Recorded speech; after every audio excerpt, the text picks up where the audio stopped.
All right, let's get right into this.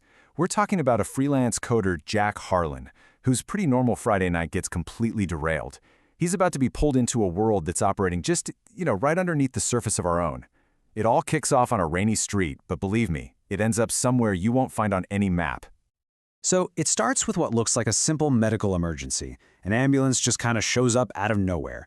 But from the get-go, something feels off. The paramedics, way too calm, too practiced. There's a cop whose eyes are hidden behind these reflective shades. The whole scene is just eerily quiet. You get the sense this is definitely not a rescue. And yeah, the moment he's on board that ambulance, any idea that this is about his health just evaporates. Poof. He's strapped down, they're sticking electrodes to his temples, clipping on some kind of advanced lie detector. The situation just flips, It goes from medical care to a high-tech interrogation in a heartbeat. And that really sets the stage for this whole mystery. So, that ambulance ride, it doesn't end up at the ER. Nope. Instead, it goes down. Way, way down. Welcome to Sublevel 9, a place that's not about saving your life. It's about taking apart your secrets. Instead of a sterile, brightly lit trauma bay, the ambulance delivers Harlan right to Eldridge Memorial Hospital. But they take him into the building's guts. He's brought to a secret floor, a place that's literally not on any of the official blueprints. It's a ghost level, hidden deep inside a functioning hospital. And here we get our first look inside this place. And let me tell you, it is not a hospital. This is a high-security, super-secret facility. You've got these buzzing lights, doors that need a fingerprint to open, and staff in lab coats who look at him like he's a piece of luggage, not a person. You can practically feel the hum of servers and secrets in the air. And it's down here, in this hidden, sterile vault, that he finds out why he was really brought here. They're not just going to ask him questions. Oh no. They're going to read him, right down to the biological level. So this is the key. It's not a regular polygraph test. They have this advanced piece of tech they call a neural snitch. What it does is it watches for every single tiny physical reaction, a twitch, a flicker of an eye, and turns those tells into a map of the truth. It completely bypasses what you say and goes right for what your body knows. And here's a look at how it actually works. It's wild. They've basically cataloged the body's secret language. So a twitching eye isn't just stress. To this machine, it's a signal that you're telling a huge lie. A toe flexing? That's you trying to bury a truth. They've literally turned our biology into a confession. And Harlan has this absolutely terrifying moment of realization. His own body is snitching on him. Every nervous habit he's ever had is now just data, giving away secrets about this classified network breach he was so sure he'd hidden perfectly. He's an open book, and they can read every single word.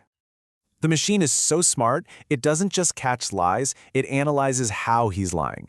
His attempts to cover his tracks get flagged with this cold, clinical phrase, polysemantic evasion patterns. It's just a super fancy way of saying, this guy is lying in really complex ways. And the second the machine sees that, his interrogators are told to ramp things up. But just when it seems like he's totally and completely trapped by this tech, something clicks for Harlan.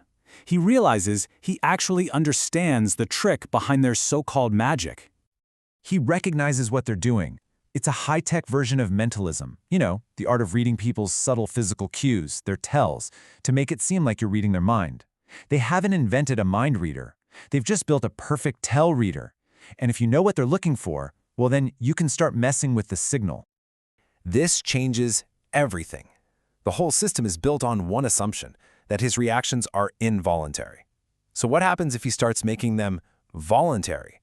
If he knows an eye twitch means lie, he can fake one, or suppress a real one. He can feed the machine bad data and attack the whole system from the inside out. And so he comes up with a plan. This isn't about breaking out, it's a mental chess match. First, he pushes back against their psychological games. Then, he takes conscious control of his body's signals to poison their data stream. The goal? To make them doubt their own machine and maybe, just maybe, turn the tables on them. So the big test comes when they ask him about this key name, a ghost from the dark web. Harlan just focuses, holds his body perfectly still, suppresses every natural tick, and delivers this clean, smooth lie. And for a split second, the machine flatlines. No spikes, no tells, nothing. You can see a flicker of doubt on his interrogator's face. The unbeatable machine just blinked. Now, causing this one little glitch in their perfect system doesn't lead to an escape. It doesn't even lead to more torture. Instead, what happens next is a complete shock, a twist nobody could have seen coming.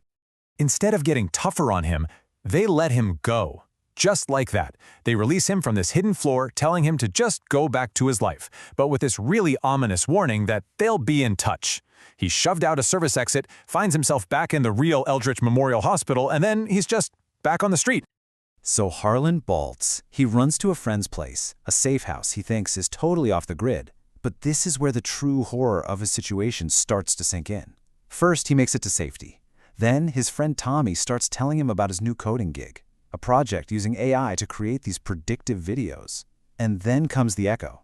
Tommy describes one specific, messed up video scenario he's working on, and it's the exact same psychological simulation they used on Harlan down in Sublevel 9 to try and break him.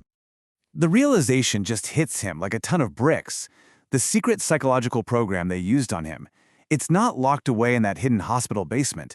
The data, the methods, the very scenarios they're using, somehow it's leaking.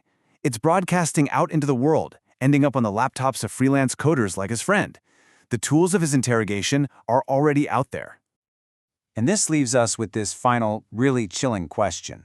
Sure, he escaped the physical walls of Sublevel 9, but the real prison wasn't the concrete, was it? It was the program itself. So what happens when that kind of surveillance isn't just used in secret rooms, but becomes part of the digital air we all breathe? How do you possibly escape a prison when its walls are made of information?